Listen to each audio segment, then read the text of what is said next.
এবং কত লজ্জাজনকভাবে শেখ হাসিনার পতনটা হয়েছে দেখেন, যে যার পরিবার বাংলাদেশের স্বাধীনতার সাথে, স্বাধীনতার আন্দোলনের সাথে, এই মুসলিম লীগের রাজনীতি, পাকিস্তান আন্দোলনের সাথে এত অ্যাক্টিভলি জড়িত ছিল, এমন একটা পরিবারের সদস্য হয়ে তাকে কিভাবে নিকৃষ্টভাবে, লজ্জাজনকভাবে দিনের আলোতে চোরের মতো কাপড় চোপড় ছাড়া, ব্যাগ ছাড়া এক কাপড়ে দেশ থেকে পালায় চলে যেতে হয়েছে।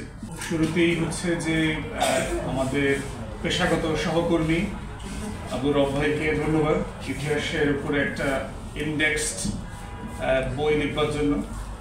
আমি বইটা আগে পাই নাই, সো পড়ার সুযোগ পাই নাই। শুধু ব্রিফলি আমি আতিক ভাই যেটা একটা ভূমিকা লিখেছেন বইয়ের উপরে সেটা পড়লাম, আর শেষে একটা বিশ্লেষণ দেওয়া আছে কয়েক পৃষ্ঠা, সেটা একটু পড়েছি।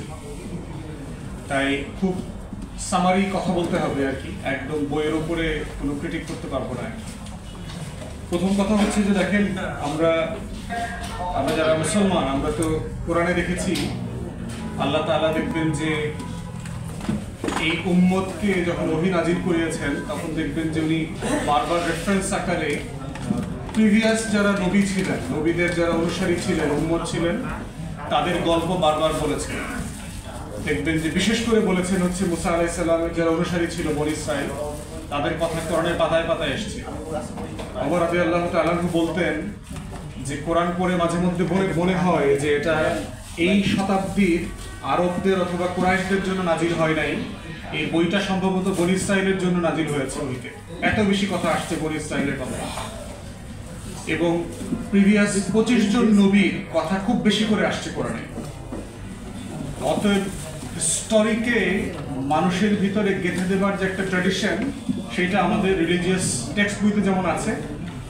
যারা লিবারেল হিস্ট্রি চর্চা করেন, কন্টেম্পোরারি হিস্ট্রি চর্চা করেন, তারাও এটা স্বীকার করেন যে মানুষের খাইসলত যেহেতু পরিবর্তন হয় না, স্বভাব, চরিত্র, আচার আচরণ যেহেতু পরিবর্তন হয় না, সে তার একই ধরনের আচরণ বারবার রিপিট করে, একই ধরনের ভুল সে বারবার করে, একই ধরনের গর্তে সে বারবার পা দেয়।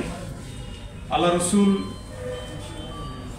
একটা বিখ্যাত হাদিস আছে, উনি সতর্ক করেছেন যে নিজের উম্মত সম্পর্কে, যে তোমরা বনী ইসরাঈলের ভুলগুলো করতে করতে এমন হবে যে সাপের গর্তে যদি বনী ইসরাঈল থাকে, জানার পরেও এখানে হাত দিবা চেক করবার জন্য যে আসলে ওখানে সাপ আছে কিনা। কারণ হচ্ছে আমরা একই ভুল করি, এবং এই একই ভুলগুলোর কথা কেন বারবার আসতেছে দেখেন, বিকজ এই যে বেগম লক্ষণ সেন পালিয়ে গেলেন গত 5 তারিখে, এই 5 তারিখে লক্ষণ সেন পালিয়ে যাওয়ার পুরো বাস্তবতাটা যদি দেখেন, কেন তার পতন হয়েছে আমরা বারবার বলেছি। এবং সে যে ভুলগুলো করেছে তার বাবাও করেছে। এই ভুলগুলো শুধু তার বাবাই করে নাই, সাদ্দাম হোসেন করেছে, গাদ্দাফি করেছে, বেন আলী করেছে, মার্কোস করেছে, পৃথিবীর যত স্বৈরশাসক আছে, ফেরাউন করেছে, নমরুদ করেছে। তো এই যে কালেকটিভ জায়গাগুলো আছে আমাদের ইতিহাসে, একইবারে জালেম হয়ে ওঠে, জুলুম করে, এবং একইভাবে তাদের পতন হয়। এবং দেখবেন এই যে পতনের প্রত্যেকটা ট্র্যাডিশনের ভিতরে দেখবেন সিমিলার চরিত্র আছে, ক্যারেক্টারিস্টিক্স আছে। এই জন্য আমরা বহুবার বলেছি হাসিনাকে, যে ইতিহাস থেকে বারবার তাকে রিমাইন্ড করেছি যে আপনি ভুল থেকে শিখে আনেন। সিরাজউদ্দৌলার ইতিহাসের কথা আমাদের এখানে খুব পরিচিত, এবং দেখবেন যে আমরা বারবার বলেছি যে আপনি ঘসিটি বেগমের মতো বারবার এই ভুলটা কইরেন না, মির্জাফরের মতো অ্যাক্ট কইরেন না, দেশের মানুষের বিপক্ষে, দেশের স্বার্থের বিপক্ষে দাঁড়ায়েন না। তাহলে তাদের জন্য, তাদের জীবনে যা যা হয়েছে আপনার জীবনও তাইতেই হবে। এবং কত লজ্জাজনকভাবে শেখ হাসিনার পতনটা হয়েছে দেখেন, যে যার পরিবার বাংলাদেশের স্বাধীনতার সাথে, স্বাধীনতার আন্দোলনের সাথে, এই মুসলিম লীগের রাজনীতি, পাকিস্তান আন্দোলনের সাথে এত অ্যাক্টিভলি জড়িত ছিল, এমন একটা পরিবারের সদস্য হয়ে তাকে কিভাবে নিকৃষ্টভাবে, লজ্জাজনকভাবে দিনের আলোতে চোরের মতো কাপড় চোপড় ছাড়া, ব্যাগ ছাড়া এক কাপড়ে দেশ থেকে পালায় চলে যেতে হয়েছে। এবং কোথায় যাইতে হয়েছে? মির্জাফরের আখড়ায় যাইতে হয়েছে। রবার্ট ক্লাইভরা যেখানে বসে থাকে, যেখানে বসে বসে তারা ওই যে মানে বেনিয়াদের যে আপনার বিজনেস ট্রেনিং সেন্টার থাকতো, আপনার নীলকুঠি, সেই নীলকুঠিতে ফিরে গেছে সে আবার। যে নীলকুঠিতে সে 75 থেকে 81 পর্যন্ত প্রশিক্ষণ প্রাপ্ত হয়েছিল, সেই বেনিয়ার কুটিতে সে আবার ফিরে গেছে। তাহলে এখন এই যে দেখেন যে এই যে আমাদেরকে কেন হিস্ট্রিতে বারবার ফিরে যেতে হয়, ফিরে যেতে হয় এই কারণে যে কারণ লক্ষণ সেনরা ভুল করে যেভাবে পালায়, এই পালানোটা বারবার ফিরে আসে, এটা শেষ হয়ে যায় না। এবং দেখেন যে কত, সে যদি ভালো মানুষ হইতো, সাহসী হইতো, পৃথিবীতে অনেক ভালো শাসকদেরও পতন হয়েছে।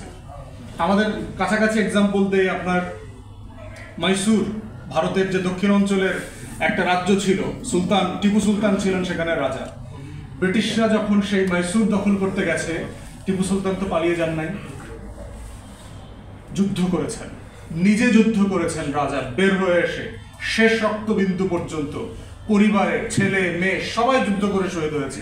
এবং হিস্ট্রিতে আসছে সে শহীদ হওয়ার পরে যে মিলিটারি কমান্ডার ছিল ব্রিটিশ, সে দাঁড়ায় তাকে স্যালুট করছে যে রাজা এবং এমন সাহসী মর্যাদাবান মানুষ যিনি পালায়া যান নাই, রক্ত করে যুদ্ধ করে জীবন দিয়েছেন।